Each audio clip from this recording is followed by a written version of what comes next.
దేశంలో social Democratic Party of India ఏదైతే BJP ఉందో ఈ బీజేపీ ఇంప్లిమెంట్ చేస్తున్న జాతి వ్యతిరేక విధానాలకు వ్యతిరేకంగా సోషల్ డెమోక్రటిక్ పార్టీ ఆఫ్ ఇండియా అహర్నిశలు గ్రౌండ్ లెవెల్లో దిగి పోరాడుతున్న విషయం మీ అందరికీ తెలిసిన విషయమే. అందులో భాగంగానే సోషల్ డెమోక్రటిక్ పార్టీ ఆఫ్ ఇండియా ఏదైతే వక్ఫ్ అమెండ్మెంట్ బిల్ని, జాతి వ్యతిరేక రాజ్యాంగ వ్యతిరేక బిల్లుని ఏదైతే ఈ భారతీయ జనతా పార్టీ తీసుకుని రావడం జరిగిందో దానికి వ్యతిరేకంగా దేశవ్యాప్త ఉద్యమాన్ని సోషల్ డెమోక్రటిక్ పార్టీ ఆఫ్ ఇండియా పిలుపునివ్వడం జరిగింది. అందులో భాగంగా జాతీయ స్థాయిలో సోషల్ డెమోక్రటిక్ పార్టీ ఆఫ్ ఇండియా పెద్ద పెద్ద బహిరంగ సభలను, ర్యాలీలను, ప్రొటెస్టులను కూడా ఏర్పాటు చేయడం, ఉద్యమించడం మీకు అందరికీ తెలిసిన విషయమే. ఆ యొక్క ఉద్యమానికి, సేవ్ వక్ఫ్ ప్రాపర్టీస్ ఉద్యమానికి సోషల్ డెమోక్రటిక్ పార్టీ ఆఫ్ ఇండియా ఏదైతే చేపట్టిందో దానికి భారీ స్పందన లభించడం ప్రజలలో అందరికీ తెలిసిన విషయమే. ఇది ఇంకా తీవ్ర రూపం దాల్చుతుంది, ఇది ప్రజలలో వెళ్తుంది ఉద్యమాన్ని భావించి నేడు భారతీయ జనతా పార్టీ ఎలాగైనా ఈ యొక్క ఉద్యమాన్ని అణిచివేయాలనే ఉద్దేశంతో మన జాతీయ అధ్యక్షులు ఎంకే ఫైజీ గారిని అక్రమంగా ఈ యొక్క ఈడీ అరెస్ట్ చేయడం జరిగింది. అందులో భాగంగానే సోషల్ డెమోక్రటిక్ పార్టీ ఆఫ్ ఇండియా దేశవ్యాప్తంగా నిరసన కార్యక్రమాలను కూడా పిలుపునివ్వడం జరిగింది. అలాగే నంద్యాలలో ఈ ఉద్యమం తీవ్ర రూపం దాల్చింది. ఎంతో పెద్ద బహిరంగ సభను కూడా ఏర్పాటు చేయడం జరిగింది. అందులో కొన్ని వేల మంది కూడా ప్రజలు పాల్గొన్నారు. ఇది ఓర్వలేక నేడు నంద్యాలలో కూడా పార్టీ ఆఫీస్లో ఈడీ రైడ్ చేయడం జరిగింది. భయపడే ప్రసక్తే లేదు. మాకు ముందే తెలుసు ఈ యొక్క ఉద్యమంలో మనం పని చేస్తా ఉన్నాం.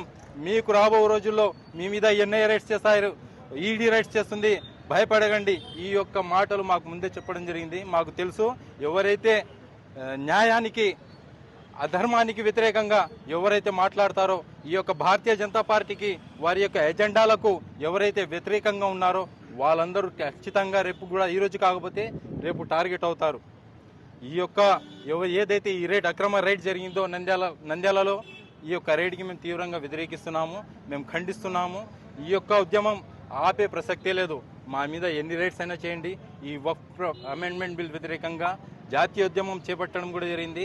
అందులో ఇది ఎట్టి పరిస్థితుల్లో మీరు ఎంత ప్రెషర్ చేసినా కానీ మేము ఆపే ప్రసక్తే లేదు.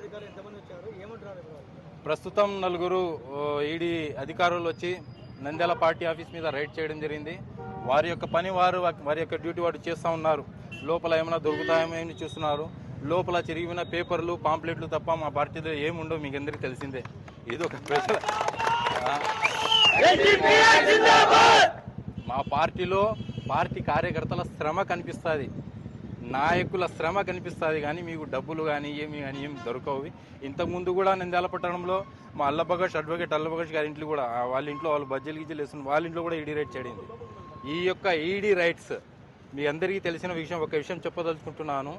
నిన్న మొన్ననే కొన్ని రోజుల క్రితం ఈడీకి సుప్రీంకోర్టు మొట్టికాలు కూడా వేయడం జరిగింది. సుమారు 95% ఏదైతే కేసులు ఈడీ చేపట్టిందో 95% కేసులు ఫేక్ కేసులు. అటువంటి కేసులు ఈ యొక్క ఈడీ రైడ్ చేస్తుంది.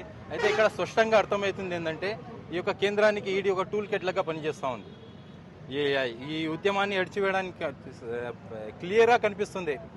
దేశవ్యాప్తంగా ఏదైతే వక్ఫ్ అమెండ్మెంట్ బిల్కి వ్యతిరేకంగా సోషల్ డెమోక్రటిక్ పార్టీ ఆఫ్ ఇండియా ఉద్యమాన్ని చేపట్టిందో అది ప్రజా ఉద్యమంగా మారిపోయింది.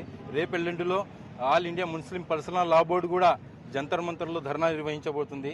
ఇంకా ప్రజా ఉద్యమం ఈ ప్రజల్లో తప్పకుండా వెళ్తుంది. ఎంకే ఫైజీ సారిని విడుదల చేసేంత వరకు, వాడిని విలిపించుకునేంత వరకు ఈ యొక్క ఉద్యమం ఆగదు. వక్ఫ్ అమెండ్మెంట్ బిల్కి వ్యతిరేకంగా ఈ ఉద్యమం కూడా ఆగదని తెలియజేసుకుంటున్నారు.